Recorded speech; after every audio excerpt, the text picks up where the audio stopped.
తీర్చాలన్నట్టుగా ఇంకా కొంతమంది మహిళలతో మనం మాట్లాడదాం, చర్చిద్దాం, వాళ్ళు ఏ విధంగా మాట్లాడుతారో చూద్దాం. మేము కాశీగూడ డిపోకి వెళ్ళి వస్తున్నాం అంతుబాయి. మేము ఈయన కేసీఆర్ గారు నెల జీతాలు ఇవ్వనందుకు మేము దసరా పండుగ కూడా చేసుకోలేదు. ఇది ఆడపడుచుల పండుగ అన్నాడు కానీ ఎక్కడ ఆడపడుచులు, ఆయన కూతురు, ఆయన కోడన్లు, ఆయన చుట్టాలు చేసుకుంటే సరిపోతుంది ఆ పండగ. మరి తెలంగాణ ఆడపడుచులం కామా మేము? మరి దేనికి మా ఈయన ఇంత కక్ష సాధించరు? సకల జన్య సమ్మెప్పుడు నువ్వు ఎక్కడో బెడ్ వినపంతే మేము వచ్చి మద్దతు ఇచ్చినందుకే తెలంగాణ ముందుకు సాగిందని మేము చెప్తున్నాం. ఆ రోజు ఏమన్నావు?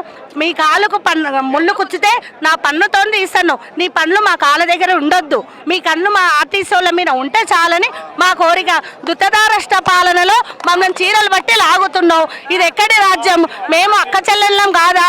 నీకు ఆడవాళ్ళలాగా కనిపించట్లేదా? మేము పోలీసులను చెప్పెట్టి చీరలు బట్టి లాగిస్తున్నావు. అదే నీ పెళ్ళానికి అక్క చెల్లెళ్లకు లాగితే నువ్వు ఊరుకుంటావా? ఇదేనా నీ కేసీఆర్ పాలన? తెలంగాణ పాలన బంగారు చెల్లెళ్ళ పాలన, అక్క చెల్లెళ్ళ పాలన అని ఇప్పుడు మేము ఈ సభాముఖంగా తెలుసుకుంటున్నాం. మాకు నెల జీతాలు ఇవ్వకున్నా పర్లేదు, ఇంకా 2 నెలలు మాకు సపోర్ట్ చేయకున్నా పర్లేదు, మేము సమ్మె మాత్రం కంటిన్యూ చేస్తాము. ఇది మమ్మల్ని చర్చలకు పిలవాలి. ఆ రోజు జేఏసీ లేదు అన్నాడు, ఇప్పుడు ఏ యూనియన్స్ వద్దంటుండు. మరి ఆ రోజు ఏ యూనియన్స్ ఉన్నాయని మాకు సకల జన్యం మూడు ఇప్పుడు పిలిచిండు, తెలంగాణ సాధించినాడు. ఇప్పుడు ఏ యూనియన్స్ వద్దంటుండు? ఇప్పుడు ఏ పార్టీ వాళ్ళని ఆయన చేర్చుకుంటలేడా? కాంగ్రెస్ పార్టీ వాళ్ళని చేర్చుకుండు, టీడీపీ వాళ్ళని తెలుసుకుంటుండు, అన్ని పార్టీ వాళ్ళని ఆయన ఎందుకు చేర్చుకుంటుండు? రోగం వచ్చి తారనాకపోతే ఉడక అక్కడ మీరు ఉద్యోగాలలో లేడు, డిస్మిస్ చేసిండని అంటుండు. మేము రాసిచ్చినామా ఆయనకు? మేము డిస్మిస్ అయినామని మాకు ఆర్డర్స్ ఇచ్చిండా ఆయన? లేకపోతే తెలంగాణ వచ్చినాకనే ఆర్టీసీ పెట్టిండా ఆయన?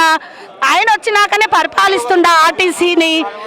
ఆయన ఇంట్లోకి వెళ్ళి మాకు జీతాలు ఇస్తుండా? ఎందుకు మా వీని ఇంత కక్ష సాధింపుగా చేస్తుండ అనేది మా కోరిక. ఎలాగైనా మా మీన దయచేసి మాకు చర్చలకు పిలవండి. మీరు ఎక్కడైనా చర్చలకు పిలిచినా మా అన్న జేఏసీ నాయకులు వస్తారు, మీ తోటి చర్చలకు సిద్ధమవుతారు.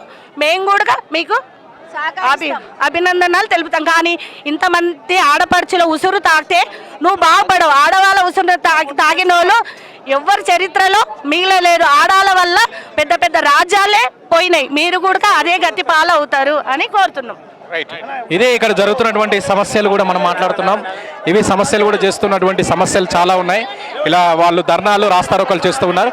మరిన్ని అప్డేట్స్ కూడా చూస్తూనే ఉండండి V3 న్యూస్. V3 న్యూస్ లక్ష్యం సమాజ హితం.